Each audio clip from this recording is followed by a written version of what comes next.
I have on my other channel, my Don Gable channel. I did a video of the horizon. I was holding the camera and I did a 360-degree turn. And I'm only up like 1,000 feet is all, but I did that intentionally just to show you that the horizon is flat and it's consistent on its length. You know, if you can see out, say 5 miles, you can see 5 miles in front of you, you can see 5 miles to the side of you, you can see 5 miles behind you. It was a point I was trying to make, that no matter how high you are, you can only see to a given distance before your vanishing point, you know, kicks in. That's the vanishing point. My point was, because you can see that, it's literally you're drawing a circle, 360-degree circle around you. So what you're looking at is an edge of a circle. So when you get up to a height, that edge actually looks like curvature to some people, but it's not a curvature. It's just an arc of the horizon as it goes around you. And then my other video in that same channel, you can see a video with a tabletop. And what I was doing was I was putting the camera in the center of the table to show you how flat it is. And as you raise the camera up, the edge of the table, if you envision that as your vanishing point, it starts to look like a curve. So as you raise the camera up and down above the table, it looks like a curve. Is that on this channel or your other channel? It's on my Don Gable channel. Oh, I go can back go to my there. other channel. That last video, do not perspective at altitude. That one? This one? That one, yes. Okay. All my videos are short. You know, I try to keep them around 5 minutes or so, because they take 3 hours to upload. These are high def videos. I think I just show that other one so people can see it. Yeah. Yeah, maybe. So what I did there. Yeah. Okay. Yeah. So what I'm doing there is I put that paper on the back edge to kind of give you a defining line of the horizon vanishing point. That's as far as your vision could see. And in the center of the table, I have a piece of tape with so that I can set the camera right there, put the lens right in the center, so you're looking straight out at the table. And I start out with the camera sitting on the table, and you can just vaguely see a slight hump in the edge of the table. And as I raise the camera up a little bit, then that curve starts getting more pronounced. But it's a flat table. All you're seeing is the edge of your vision is a circle. It's a 360-degree circle around you of your point of view. So people are mistaking that vision arc as curvature, but it's not curvature. That's what that video is about. It's perspective.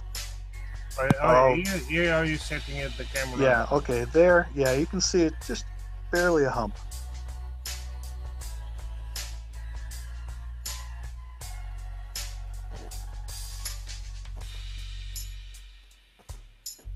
That's actually a very clever experiment.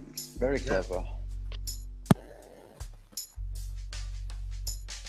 And then you can see as I raise the camera up, it starts to look more like a curve.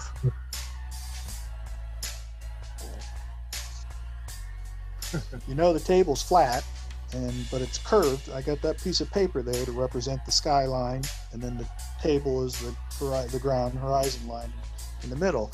And as you go up, that line, even though it's a flat table, it starts looking like a curve, because that's the limit of your vision. Yep. So after I made that video, then that's when the airplane video on that same channel is where you see I was up there, just did a 360-degree turn, so you can see the horizon always maintains its distance. It never changes. I can show the video over here. Yeah, that one there. It's just a short video. Yeah. Just showing a turn. That's Great Lake Erie right there. One of the Great Lakes, Erie. This was towards sunset too. I was just trying to show that as you do a 360-degree, the horizon doesn't get any farther away. It stays the same. So essentially you're seeing in a circle. Yeah. And the higher you go, that circle starts looking like an arc or like a curvature. But it's not curvature, it's just a circle. You're looking at a flat circle, because your vision can't see past the horizon. Yeah, you must laugh a lot when the ISS is going over the ball Earth then. I You know, when actually they got show a us. P900, and I've been waiting for a lunar pass of the ISS so I can go out and try and get pictures of it. Oh wow! Yeah, I've seen other people get them. I've been following this guy, propaganda something media he's called, and he's reckoning that Google will say things are so far away, but his P900 says it's half the distance. So the planes, the chemtrails aren't great big planes far away, they're little planes not so high, so they look further away and bigger because you're always being told about distance and height and speed, and the planes aren't going as fast as they are, and they're not going as high as they say they are. This is what he's reckoning, because his P900 tells it. Yeah, I Well, think that was that's probably the same video I saw that you're talking about. He was trying to make a point that looking at an airplane with the P900 at a distance, a horizontal point away from, say, I don't know, 3 miles or whatever, 10 miles away, he can zoom in onto it only so far. But then a plane that's overhead that's supposed to be farther away, higher up, he's able to get a bigger picture of the plane in the zoom, which what he's saying is they're lying to us about the heights that these planes are flying at, which really wouldn't be hard. If they're giving us the information saying that for every 1,000 feet we go up, the barometric pressure changes this much, they can make the instruments to that point that when they're saying you're 10 miles up, you may only be 5 miles up. You know, they can fudge those numbers. But yeah, he was the one I just watched. Oh, so did you see the one where when the plane's landing, and for half of it, a truck is going faster than the plane landing? So these things are going really fast when they're landing. But when I last took off, and I asked someone, because now I would ask different questions. So I said, "How fast is it when the plane takes off?" And they said about 80 to 100 miles an hour. And I thought, I was thinking 200 miles an hour. I don't know what, because when they whack those engines down, you feel like it's a rocket, we're taking off. Yeah, that's the G-force of acceleration that you're feeling there. But yeah, most airplanes, you're talking commercial airliners, yeah, they probably have to be over 100 miles per hour. But yeah, 80 mile an hour would be kind of slow. I'd say at least 100 plus. Depending on the bigger the plane, the more speed it's on a going to propeller take. plane, it did have jet engines, but that was on that one. Yeah, so it was quite a small. Well, I saw a video where I can't remember who it was. It was a brand new video, but the guy was using his P900 to show a zoom on an airplane that's off in the horizon after it's taking off, showing that, I can only zoom in this far, and they're kind of grainy, fuzzy looking.